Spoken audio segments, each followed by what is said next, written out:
Alors les loulous, on va faire la lecture de La vache sans tache aujourd'hui. Écoutez bien.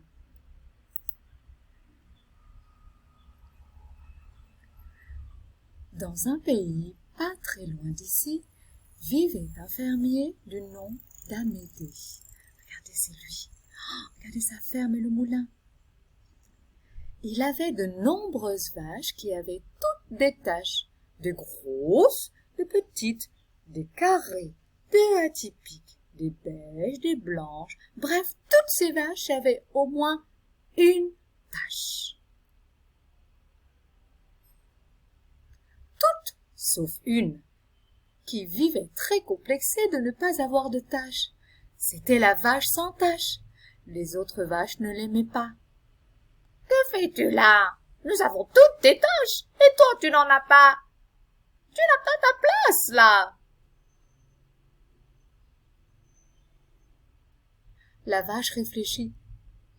« Ce n'est pas possible pour une vache de ne pas avoir de taches. Il me faut en trouver. » Alors, peu avant midi, elle partit d'un pas décidé. Regardez, elle a décidé la vache. Quittant la ferme d'Amédée, elle entra dans un pré.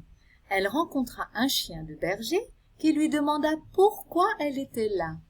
« Je suis une vache à la recherche de taches. »« Je n'en ai pas à te donner, mais si tu te roulais dans l'herbe de ce pré. » Alors la vache se roula de ci, de là, tant et si bien qu'elle fut très vite couverte de taches.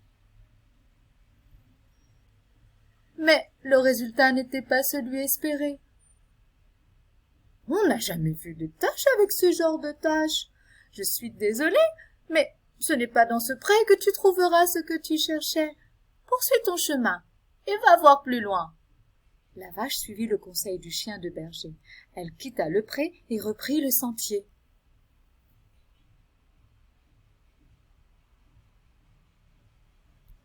La vache arriva au bord d'un étang qu'elle regarda longtemps. Elle espérait enfin trouver ce qu'elle recherchait. « Quoi? Que fais-tu là ?» lui demanda un crapaud planté là. « Je suis une vache à la recherche de taches. »« Je n'en ai pas à te donner. Mais si tu te couvrais de feuilles de nénuphars argentées. » Regardez ça, ce sont des feuilles de nénuphars avec des fleurs de nénuphars. Alors la vache en ramassa de ci, de là, tant et si bien qu'elle fut très vite couverte de taches. Mais au premier souffle d'air, toutes les feuilles s'envolèrent. Regardez la grenouille comme elle s'amuse bien dans la mare. « Ce n'est pas ce qu'il te fallait, je suis désolée, » dit le crapaud tout gêné. La vache, toujours sans tache, remercia le batracien et reprit le chemin. Pauvre vache sans tache.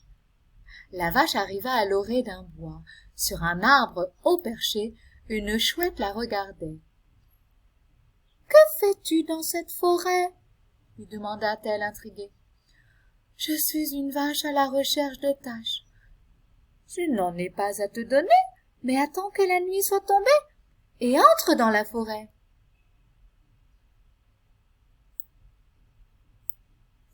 La vache obéit et attendit la nuit. À la lueur de la lune, elle se vit des taches brunes. Mais quand le jour fut levé, toutes les taches s'étaient envolées. La chouette aussi était partie, certainement faire sa nuit. La vache, toujours sans tache, était désespérée. Elle décida alors de rentrer à la ferme d'Amédée. « J'en ai assez. Je ne ferais pas de meilleur lait si j'avais une robe décolorée. » Décorée.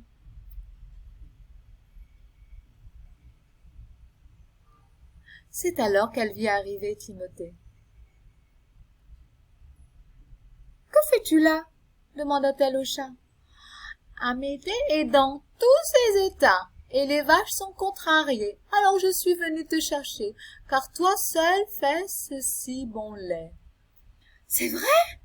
La vache sans tache, rassurée, reprit le sentier sur les traces de Timothée. La vache sait maintenant que même si ce n'est pas toujours marrant d'être différent, il faut savoir s'apprécier et se faire accepter pour ses qualités.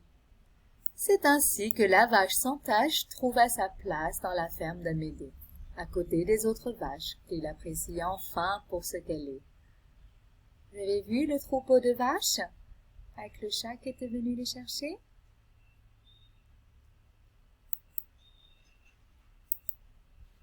Alors, voilà,